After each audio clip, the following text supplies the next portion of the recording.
Kidlat News Updates. Mga balita ngayon, Department of National Defense formal lang inanunsyo ang pagbili ng Pilipinas sa 12 FA-50 jets mula South Korea. Land grabber sa Bulacan arestado sa Parañaque City.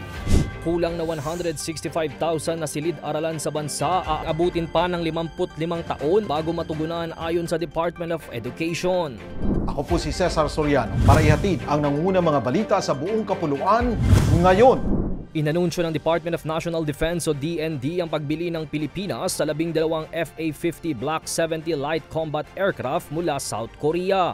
Sa pahayag ng DND sa social media, ang nasabing aircraft ay manggagaling sa Korea Aerospace Industry at bahagi pa rin ng Armed Forces of the Philippines o AFP Modernization Program ng Philippine Air Force. Ngayong buwan lang nang inilabas ang notice to proceed para sa nasabing jet acquisition na may contract value na mahigit $700 million.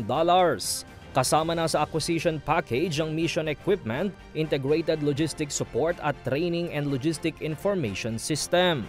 Ang mga FA-50 Block 70 ay mayroong advanced avionics, modern radar system at extended operational range na malayong mas modernisado kumpara sa mga naunang FA-50 na nabili ng Pilipinas. Tinatayang aabot naman hanggang sa taong 2030 bago matapos ang delivery ng nasabing 12 aircraft.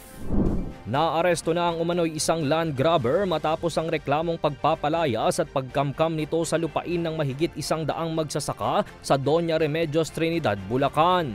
Kinilalang suspect na si JJ Javier na nahuli nitong Biyernes ng PNP Highway Patrol Group sa Parañaque City. Matatandaang personal ring binisita ni Senator-elect Erwin Tulfo ang mga magsasaka sa nasabing lugar matapos silang palayasin ng suspect at lagyan ng gate ang barangay road para hindi umano makadaan ang mga residente.